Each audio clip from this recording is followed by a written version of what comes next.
اهلا بيكم في تاروت الامبراطور. ما تنسوش تعملوا لايك وسبسكرايب وتفعلوا الجرس عشان يوصل لكم كل جديد. الفيديو ده هيكون التوقعات العاطفية لبرج الجدي، طاقة مفتوحة. قبل ما نبدأ الفيديو ادخلوا على التعليقات واكتبوا يا رب بنية الفرج، وخدوا من الفيديو اللي ينطبق على حياتكم وسيبوا الباقي. برج الجدي، انا شايف ان هنا في اتنين بيحبوا بعض، والحب ده انا شايف ان هو متبادل، او ممكن تكونوا انتوا سنجل بس هتقابلوا الشخص اللي ممكن يكون هيبقى فيه حب متبادل ما بينكم انتوا الاتنين. وانا شايف ان في حد مهتم بيكم وكتير منشغل بيكم، وزي ما يكون بيراقبكم طول الوقت وبيفكر فيكم، بس انتوا زي ما يكون عندكم خوف او عندكم قلق، وممكن تكونوا حاسين ان الشخص ده مش شاغل نفسه بيكم، او مش مشغول بيكم، او مش بيبادلكم نفس الحب او نفس المشاعر. فمحتاجين ان انتوا تثقوا في نفسكم اكتر من كده، والعلاقة دي هتكون علاقة صحية، سواء كانت علاقة كراش او سواء كانت علاقة حب هتكونوا فيها، سواء كانت علاقة حب او حتى متجوزين. بس انا شايف ان الحب ده هيبقى كتير صحي، والحاجة اللي انتوا بتتمنوها او الحاجة اللي انتوا منتظرينها هتبقى من نصيبكم وهتكون ليكم. فبلاش تسيبوا الافكار السلبية انها تتملك منكم، وإن كان حتى في ما بينكم خلاف أو بينكم مشاكل ومفيش تواصل زي الأول، أنا شايف إن هيكون في فرصة كبيرة أوي أو معجزة هتكون في العلاقة ما بينكم انتوا الاتنين، والعلاقة دي هتكون علاقة قوية جدا. وأنا شايف إن انتوا الاتنين بتحبوا بعض، والعلاقة دي لازم تنتهي بارتباط أو زواج، أو بتجديد فرص مهما حصل مشاكل أو مهما حصل صعوبات أو عواقب. لازم انتوا الاتنين تكونوا مع بعض في الآخر. وأنا شايف إن زي ما يكون في فرصة او عوض من ربنا كبير جدا هيبقى موجود في حياتكم. وانا شايف ان زي ما يكون الشخص ده كتير مهتم بيكم ومهتم بتفاصيلكم، وعايز يعرف كل حاجة عنكم، وممكن يكون بيراقبكم على السوشيال ميديا، او ممكن يكون بيحاول يسأل عن اخباركم او يعرف عنكم كل حاجة بأدق تفاصيلكم. فبلاش القلق وبلاش الخوف، لان انا شايف ان في كتير منكم ممكن تكونوا قلقانين، او ممكن تكونوا ثقتكم في نفسكم مهزوزة من كتر ما انتوا بتحبوا الشخص ده، او نفسكم ان الشخص ده يكون من نصيبكم، او ان حتى لو في اي مشاكل او اي خلافات تنتهي، او يبقى في فرصة جديدة في العلاقة بتجمعكم مع شخص معين.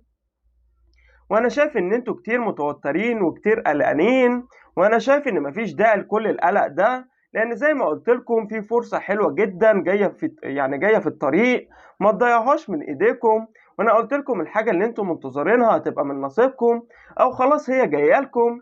وانا شايف ان في اشتياق قوي جدا من الشخص اللي بيحبكم، وانا شايف ان زي ما يكون الشخص ده عايز يكون معاكم، او عايز ان هو يسمع صوتكم وعايز يشوفكم، او عايز زي ما يكون ان انتوا الاتنين تكونوا مع بعض. بس انا شايف ان في اشتياق قوي جدا من الشخص ده اتجاهكم. وبالنسبة للناس المتجوزين، انا شايف ان ممكن باذن الله يحصل حمل، وشايف ان انتوا محتاجين تثقوا في احساسكم في الفترة دي، وابعدوا عن اي شك وعن اي قلق وعن اي افكار سلبية. وانا شايف ان في خير كبير جدا داخل حياتكم، فخليكم متفائلين واستبشروا بالخير، وحاولوا ان انتوا ما تحسبوهاش بالملي، لان في بعض الاوقات بتبص للامر بمنظور لكن هو محتاج ان هو يتبص له بمنظور تاني خالص. فبلاش ان انتوا ترهقوا نفسكم في التفكير، او ان انتوا ترهقوا نفسكم في حاجة انتوا عايزينها وازاي تحصلوا عليها بسرعة جدا، لان في امر انتوا بتتمنوه محتاجينه ومحتاج صبر. والحب في حياتكم موجود، او قرب يكون موجود في حياتكم، او على وشك خلاص ان يبقى في فرصة جديدة لعلاقة انتوا نفسكم ان هي ترجع تاني، وهترجع بس محتاجة بعض الصبر. وفي حاجة هنا محتاجة صبر في حياتكم، وممكن يكون حاجة انتوا نفسكم ان الشخص ده يبادر بيها، او ممكن يكون حاجة انتوا نفسكم انها تحصل، او ان ربنا يرزقكم بيها وهيرزقكم بالفعل بيها. بس ما تفقدوش الامل وما تفقدوش الايمان بربنا، لان الامر ده محتاج صبر، وفي الاخر هيجيلكم على هيئة فرصة محتاجين ان انتوا تنتهزوها. فبلا بس انا شايف ان الشخص ده كتير بيفكر فيكم وكتير ملهوف عليكم، وفي كتير منكم ممكن يكون في علامات بتظهر ليكم، او ممكن تكون اغاني تكون مشتركة ما بينكم وما بين حد، او حاجات انتوا بتسمعوها وبتحسوا ان طاقتها بتلمسكم من جواكم، او ممكن تكون ارقام بتتكرر حواليكم، ممكن يكون على الموبايل بتاعكم مثلا، أو ممكن يكون بتشوفوها مثلا لما بتقلبوا على الفيسبوك مثلا، أو بتقلبوا على أي تطبيق مثلا بتشوفوا أرقام بتتكرر معاكم. وفي حاجات كتير أو ممكن تكون إشارات فانتبهوا ليها. وأنا شايف إن زي ما يكون الشك أو الخوف كتير ساعات بتملك منكم، أو ممكن يكون كتير منكم انتوا في علاقات زي ما يكون بتتهموا الشخص ده، وإن ممكن يكون في حد تاني في حياته، أو ممكن يكون حصل ما بينكم وما بين حد تاني خلاف أو انفصال بسبب المشاكل اللي زي دي. بس أنا شايف إن انتوا محتاجين إن انتوا تسيبوا المشاكل دي ورا ظهركم. وفي منكم اللي انفصل عن المشاكل، يعني العلاقة بتاعتكم انتم انفصلتوا منها بسبب المشاكل، وفي منكم اللي انفصل او حصل بعد ما بينكم او حتى عدم تواصل او بروب في العلاقة، لان انتوا فقدتوا الامل في العلاقة ان الشخص ده هيرتبط، ان هو يرتبط بيكم او ان هو يتقدم لكم. وفي منكم اللي كمان ممكن يكون في حد جديد هيدخل حياتكم، حد ممكن يكون ملهوف عليكم او معجب بيكم او حاسس بانجذاب اتجاهكم. والشخص ده زي ما يكون بيحاول يعني يبين لكم او هيحاول يلمح لكم ان هو عايز فرصة، او ان يبقى فيه زي ما يكون تبادل الحب ما بينكم انتوا الاتنين، او عايز يقابلكم او يقعد معاكم او يتكلم معاكم ويوضح لكم اهتمامه بيكم. والبعض منكم ممكن يكون مش واخد باله، والبعض التاني ممكن يكون عشان انتوا مرتبطين او في علاقة او حتى منفصلين مش قادرين تنسوا الشخص اللي انتوا بعاد عنه، فمش مديين للامر اهمية. بس أنا شايف إن في حد عايز يكون موجود في حياتكم، وممكن يكون بالنسبة للناس السنجل في شخص فعلا مهتم بيكم، وفي شخص عايز يقدم لكم الحب وشايفكم أجمل حاجة في الدنيا، حتى لو تعبانين أو مرهقين. بس الشخص ده حابب روحكم أو حابب طبيعتكم الأساسية. وزي ما قلت لكم الكروت هنا بتقول لكم تاني في علامات أو إشارات بتظهر قدامكم، أو ممكن ربنا بيحاول إن هو يصبركم أو بيبين لكم بعض الإجابات اللي انتوا بتدوروا عليها، بس انتوا مش منتبهين للأمر ده. عشان كده الكروت بتقول لكم انتبهوا. وفي كتير منكم زي ما يكون حزين على حاله، أو ممكن تكون الناس اللي في علاقة حب أو حتى كراش أو حتى سنجل زي ما يكون عندكم حزن أو زي ما يكون زعلانين على حالكم، إن انتوا ممكن يكون الشخص اللي انتوا بتحبوه ما تقدمش لسه، وإن هو يخطبكم، أو إن انتوا بعاد عن الشخص اللي انتوا بتحبوه.